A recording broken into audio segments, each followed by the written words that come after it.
नाजरीन, आज chief justice काजी फाइज ईसा की सरबराही में सुप्रीम कोर्ट के 5 रुकनी बेंच ने आर्टिकल 63A की तशरीह नजरसानी केस की समाअत की।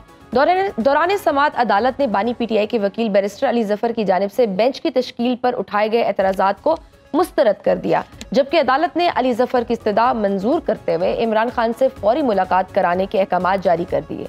मीडिया रिपोर्ट्स के मुताबिक समाअत के आगाज पर आर्टिकल 63A के तफसीली फैसले से मुताल्लिक रजिस्ट्रार की रिपोर्ट पेश की गई, जिसके मुताबिक केस का तफसीली फैसला 14 अक्टूबर 2022 को जारी हुआ और दौरान समाअत बैरिस्टर अली जफर ने कहा कि पहले ये फैसला किया जाए कि बेंच कानूनी है, ये फैसला हो जाए उसके बाद ही मैं दलाइल दे सकता हूँ। अली जफर ने कहा कि बेंच तश्कील देने वाली कमेटी के मेंबरान बेंच का हिस्सा हैं, वो खुद कैसे बेंच की तश्कील को कानूनी करार दे सकते हैं। अली जफर ने कहा कि सुप्रीम कोर्ट के फैसले मौजूद हैं, नजरसानी अपील में फैसले लिखने वाले जज की मौजूदगी लाजिम है। इस केस में इतनी जल्दी क्या है, पहले बैठकर अपने रूल्स बना लें। चीफ जस्टिस ने अपने रिमार्क्स में कहा कि अगर ऐसा हो तो जजेस कमेटी के मेंबरान किसी बेंच का हिस्सा ही न बन सके। आप हमें बातें सुनाते हैं तो फिर सुने भी। हम पाकिस्तान बनाने वालों में से हैं, तोड़ने वालों में से नहीं। हमने वो मुकदमात भी सुने जो कोई सुनना नहीं चाहता था।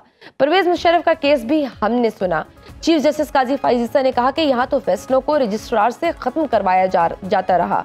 मैंने बेंच में उन्हीं जजेस को शामिल करने की कोशिश की, किसी को मजबूर नहीं कर सकता। चीफ जस्टिस ने अपने रिमार्क्स में यह भी कहा कि फुल कोर्ट से मुझे कोई मसला नहीं है, लेकिन लोगों को मर्जी के बेंच की आदत है, मगर वो जमाने चले गए, अब शफाफियत आ चुकी है। अली जफर साहब, आप जजेस का इंतखाब खुद नहीं कर सकते, ऐसा तर्ज अमल तबाहकुन है। क्या माजी में यहाँ सीनियोरिटी पर बेंच बनते रहे? आपने बार की जानिब से कभी शफाफियत की कोशिश क्यों ना की? केस की समाअत के दौरान पीटीआई वकील मुस्तफैन काज़मी रोस्ट्रम पर आ गए।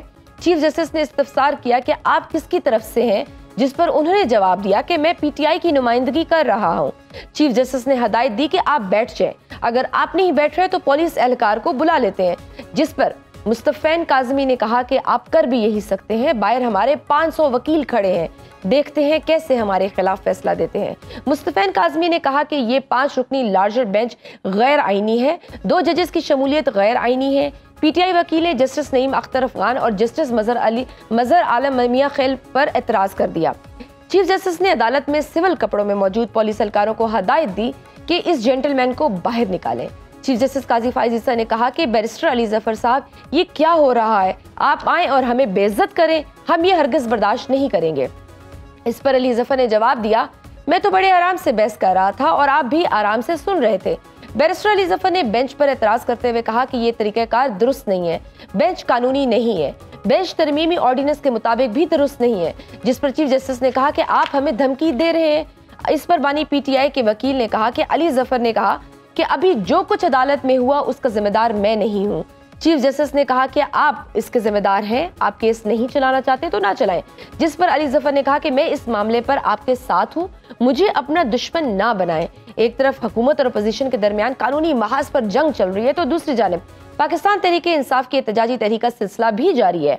आज पीटीआई के एहतजाज की वजह से पंजाब हुकूमत ने फैसलाबाद, भावलपुर, टोबाटेक सिंह, मियांवाली, चिन्योट और झंग में दफा 144 नाफिज की, जबकि मियांवाली में मोबाइल फोन और इंटरनेट सर्विस बंद है और रेंजर्स की 2 कंपनियां भी तैनात कर दी गई हैं। एक तरफ पीटीआई एहतजाज कर रही है तो दूसरी जानिब मुस्लिम लीग नून की क़यादत बानी पीटीआई के रवैये को हरफे तनकीद बना रही है।